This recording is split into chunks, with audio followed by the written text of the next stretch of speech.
If it weren't for fat, I'm not sure that I would even be in business. As I've said many times, 72% of the clients that come to see us for losing weight and generally getting in shape. And at the core of that, of course, is dealing with body fat.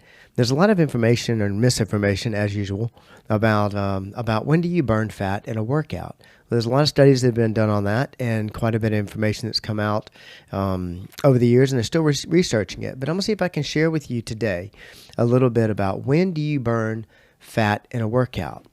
A quick hit today on the Personalized Fitness Podcast. Good day and welcome to the Personalized Fitness Podcast. My name is Garrett Williamson. I'm president of Personalized Fitness. Thank you so much for tuning in today and checking out the podcast. If you have any questions about this particular podcast or any others, and I'm probably going to, with this quick hit, create more questions than answers, but please feel free to reach out to me at area code 251-278-3343. That's 251-278-EDGE. You can also reach out to me at Garrett@personaledgefitness.com. That's Garrett at personaledgefitness.com. And of course, personaledgefitness.com is our website, and Personal Edge Fitness is our Facebook page. Hit me up on Twitter at TeamPE. If you have any questions about this one or any information, especially dispelling the myths of health, fitness, and wellness. Burning fat. This is something that most people are interested in. I understand. I'm interested in it. I know that my clients are interested in it. And when you step foot in the gym or step foot in exercise, one of your first goals is let's just get to burning fat immediately. And let me go ahead and tell you a little bit of information right off the bat about dealing with burning fat. And that's the first thing, is to those fat burning zones that we've used for so many years. You can almost disregard those. There are many times cardio equipment was made and still is. Some of it still is, and it has on there a graph of when you're burning fat, when you're not burning fat. They're starting in most of the high-end cardio equipment. They're starting to eliminate that on the cardio pieces, which I'm glad, because it's very, very misleading, and actually it's so misleading as to cause clients I have that want to. They need to maintain a certain level of intensity, and they want to stop and check their heart rate, and I'm not in the fat burning zone. We need to get in the fat burning zone, and they're actually actually doing damage to the workout. They're wasting time. So you can forget about those. And the reason being is that there's several factors that go into when you actually burn fat, and there's a difference from body to body. So it's sort of like years ago when we were using heart rate monitors to really try to keep people in certain zones and whatever, and we were doing heart rate based training. Well, if you notice, that's kind of gone out of vogue. Because everybody's heart rate varies for a variety of reasons. I have people that operate in a workout with a real high heart rate and can keep going for a long time. I have people that their heart rates won't spike whatsoever, and they seem worn out. So let's disregard those fat burning zones. Your body's going to use three different things for energy. It's going to burn fat, it's going to burn carbohydrates, it's going to burn protein. And actually that's out of order, because the first thing your body's going to burn is carbohydrates. Think of carbohydrates as that ready food. All right, think about it. When you get, you've waited too long, you haven't planned your meals, and you get, I love this new word that people are using, or bastardizing of the word hungry, and they're calling it hangry.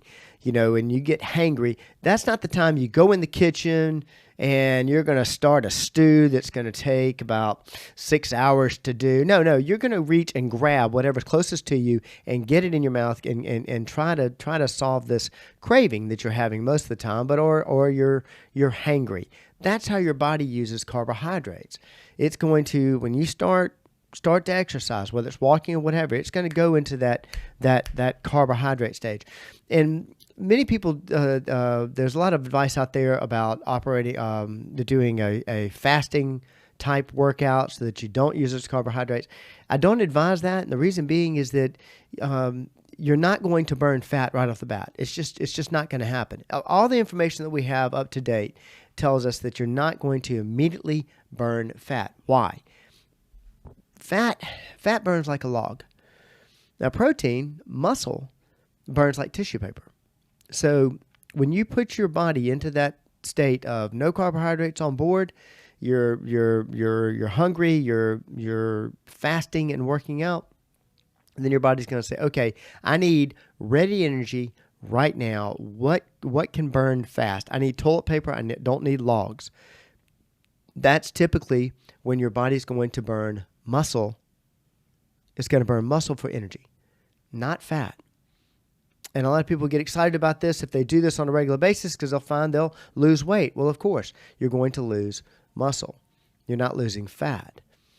So it's best to have something on board to start to get that fire burning. You want to go ahead and get that good warm up in. Use those carbohydrates to get your as ready energy in order to get that furnace going, so that you can start to burn fat. So we've known this since the first time I think I studied this was back in '89 in my bachelor's degree, with how long it takes to start actually burning fat.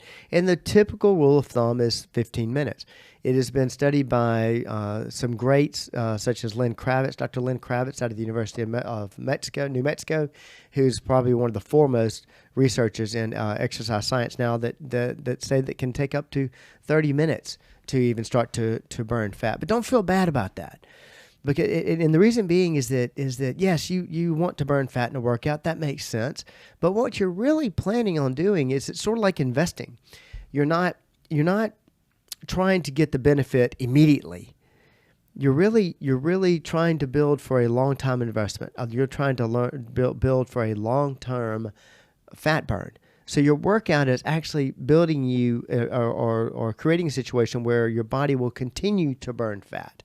And that's far better. As I've said many times in a cardio bout, people talked about burning calories through cardiovascular work versus burning calories through resistance training. And I've always talked about the fact that, yes, cardio bouts are fantastic. I'm a big fan of them. Please continue to do them. You should be doing about 30 minutes of cardio pretty much every day of your life, for that matter, even if it's going for a walk. But as far as the immediate fat burn, or caloric burn for that matter, once you start that cardio bout, it is over. Whatever you burn during that cardio bout is all the calories you're going to burn. When you're doing resistance training, you may not burn as many calories during the exercise, but you're actually going to burn a lot more calories because of that workout later, because your body's going to take time to rebuild those muscles to recover, for that matter. And then also, lean muscle tissue, and we've said this many times, lean muscle tissue increases your metabolism. Now, if you've listened to my podcast on metabolism, I don't want anybody to get confused by that word. Metabolism has been thrown around and been used so many different ways. Metabolism is nothing more than calories in, calories out. That's all there is to it, metabolism. But you're increasing your amount of calories going out when you have lean muscle tissue. The more lean muscle tissue you have, the more caloric burn you will have at rest, at 24 hours a day, 7 days a week.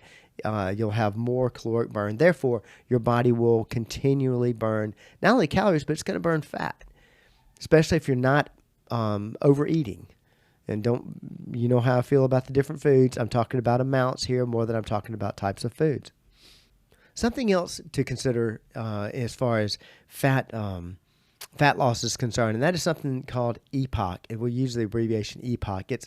It's excessive post-exercise oxygen consumption. Now, I'm actually going to do a podcast on EPOC because it's a pretty deep issue. Most people don't know about it. But it happens to do with the amount of O2 required to restore your body to its normal resting level of metabolic function. And now, the normal resting level of metabolic function, that's homeostasis. I've talked about homeostasis before when I've talked about trying to increase your water. If you're drinking only maybe 20 or 30 ounces of water a day and you want to get to the recommended 100 ounces a day, well, you've got to change your homeostasis. Your homeostasis is 20 to 30 ounces of water, and your body's used to living that way for so long. Well, you increase it and slowly increase it and change your homeostasis. What we're talking about with the excessive post-exercise oxygen consumption and returning to homeostasis, well, there's a major change going on. There's a lot of effects there's a lot of repair, There's a lot of winding down, getting systems back to your normal resting system. And that takes a lot of calories to do that and a lot of oxygen to do that. And so that's why affecting your EPOC has a lot to do with burning fat. This is why we highly recommend after a high intensity workout, maybe it's a HIIT workout, maybe it's just a really hard resistance training workout. You were going after a certain muscle group, maybe going after all the muscle groups, and it was highly anaerobic. You weren't even doing a HIIT workout. Fine, it's some sort of high intensity. So we highly recommend the day after to do some kind of low intensity workout, just some cardio. Go for a walk. These changes help. They keep changing.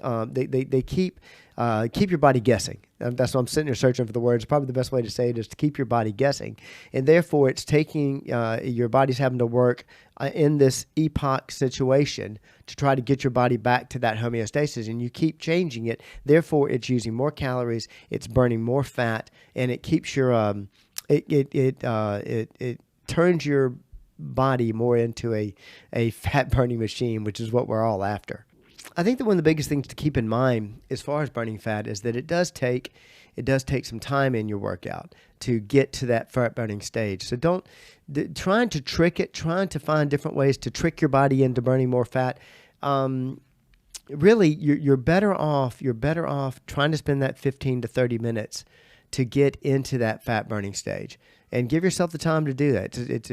You're going to get there, especially if you're doing at least a 30-minute bout. Of course, longer is better, but you're going to get into that where you're immediately burning fat in the workout.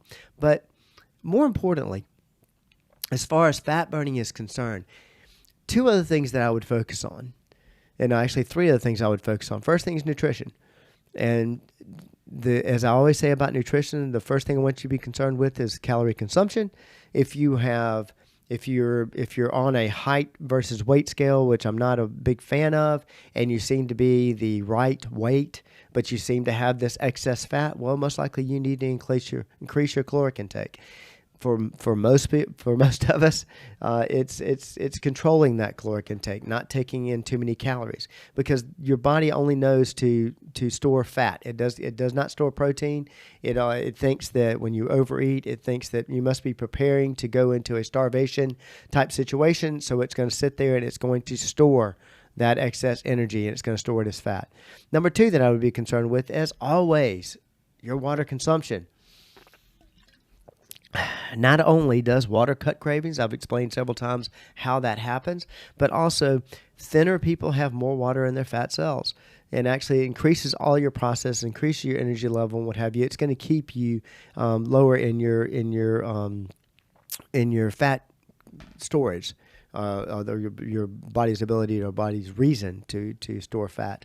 And number three is not worrying about fat loss so much in the workout itself, but being more concerned about doing a workout that's going to increase and sustain a high metabolic rate, therefore increase your body's ability to burn fat. Now, this was kind of quick, and there's tons of more information out there, especially quite a bit still coming out of University of New Mexico with Dr. Lynn Kravitz. I'll share those as they hit the airwaves and as I find them out myself. But if you have any more questions concerning this topic or any others, please contact me at 251-278-3343. That's 251-278-EDGE. You can also reach me at Garrett, Garrett, at personaledgefitness.com, which is our Facebook page and our website. Hit me up on Twitter at TeamPE if you so desire.